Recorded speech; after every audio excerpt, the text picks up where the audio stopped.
Hey guys, it's Austin from Roadkill Games.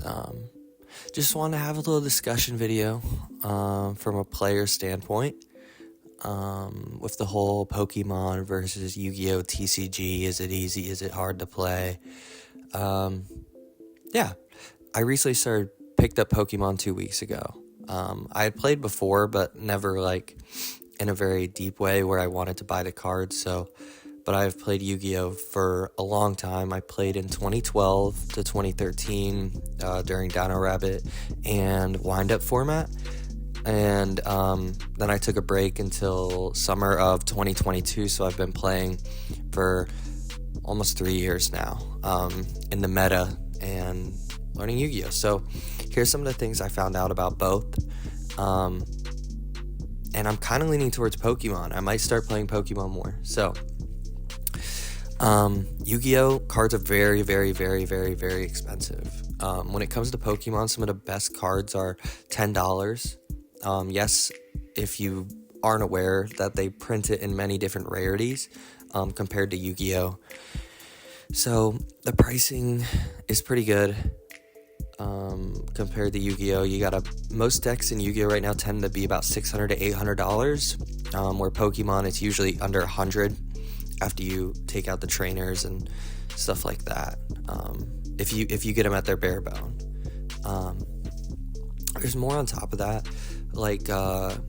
If you play the Pokemon TCG, you know that Badoo, an uncommon card, is about $1.50, $2 right now because it's super good. And if it was Yu-Gi-Oh, it would 100% be a secret rare, and it would 100% be a $100 card because how meta-defying the Badoo is, even at a 2 of out of 4 or 4 of.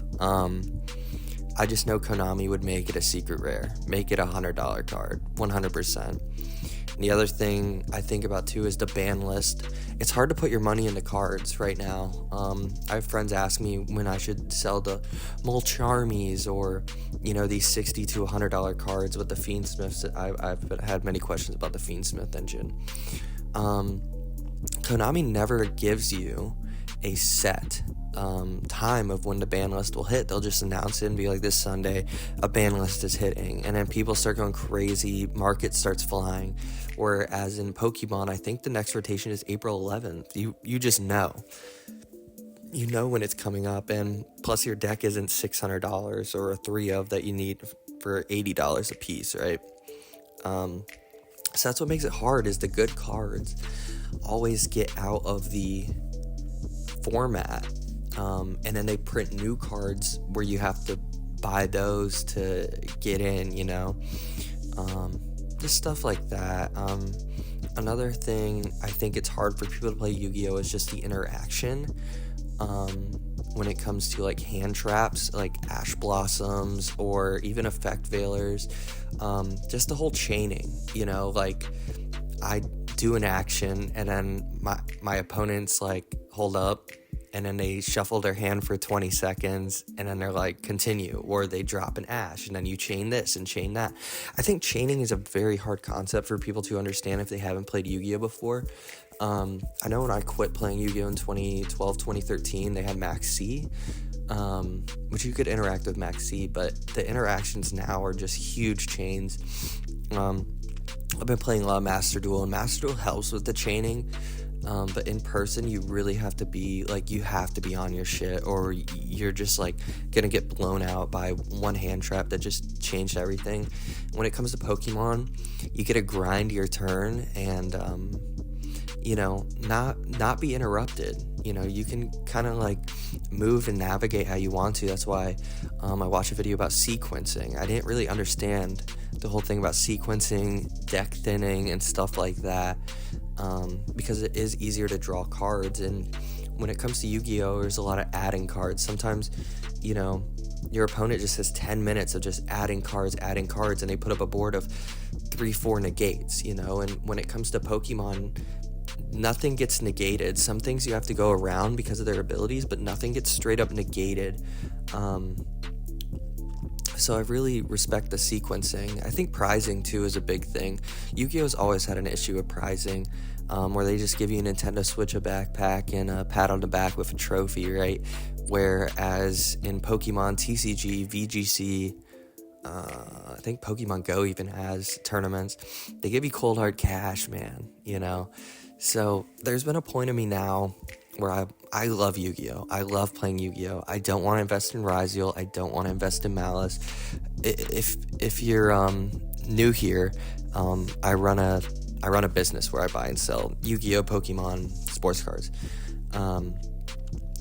So my mind, it's hard for me to like invest $600, $800 into a deck because my mind goes off and it's like, you gotta sell this, you know, like it's just too much. And the Pokemon, you know, you buy your trainers the one time, in rotation, you never have to deal with it again.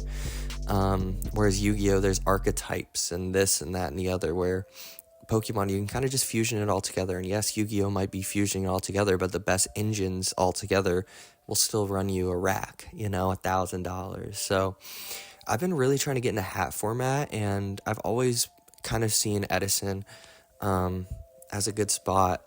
This video right here, I just have in the background, sorry, I never even addressed this. Video in the background, just some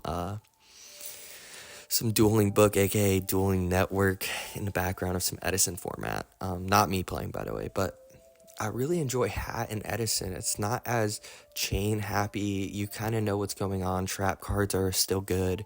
And it's great. It's great to just kind of play at this pace. Like, there's no good or better. I'm just kind of listing the pros and cons of someone who's, you know, just getting into the Pokemon card game, and someone who's played at YCS Raleigh and played at side events at NAWCQ in Raleigh also.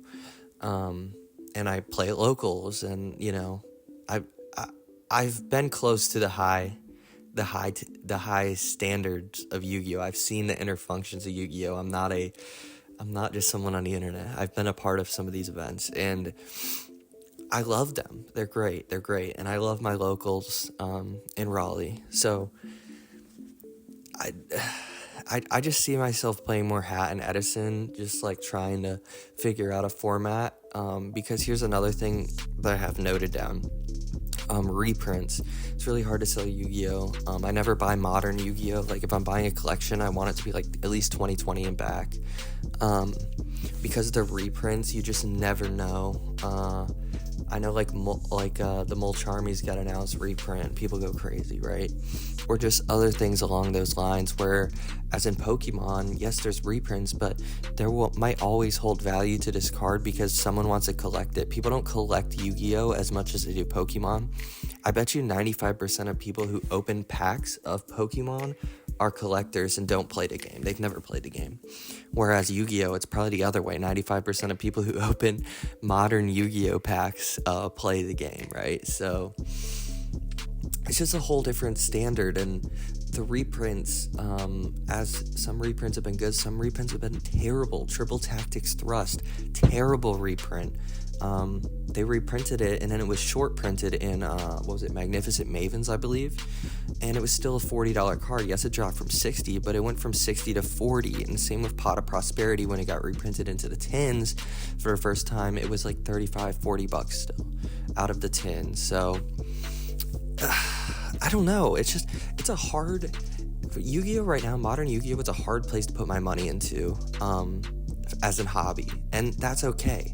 And that doesn't have to change what anyone else thinks about Yu-Gi-Oh! I'm just, this is all my opinion, alright? This is all my opinion and my experiences with both of the card games, where I just see Pokemon right now, and I think it's a safer investment.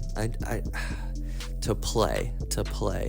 Yu-Gi-Oh! Is all over the place right now. Will I still play Yu-Gi-Oh? Yes, but will I bring a blinged out Ryziel deck? No, and that's totally fine. I just think in Yu-Gi-Oh! Right now, the budget player's been pushed away. For a couple formats now, the budget has been pushed away. Hopefully these structure decks do something, these blue-eyed structure decks, but I don't have much belief. I really don't. Because even when Fire King became hot after the structure decks, it was still like you need to buy this $400 engine, and now the deck's really good. Where I wonder what Blue Eyes second engine will be. What will be the $100-$200 engine? I mean, I hope it isn't that way, but I feel like there's gonna be something that this card goes with this, and this card hasn't been printed since 2014, so kind of like the Trident Dragon with Tenpai. So I don't know, just ranted. Yeah, just kind of a discussion of someone who's been on both sides of the fence. And yeah, I appreciate everyone who tuned in. Follow Roadkill Games, more Yu-Gi-Oh, maybe some Pokemon TCG. Videos might come out here soon, deck profiles, whatever. And I hope everyone had a good day. No hard feelings. My opinion doesn't really matter. I just wanted to start a discussion on this because it's a topic that's being thrown around right now. So with that being said, have a good day, everybody.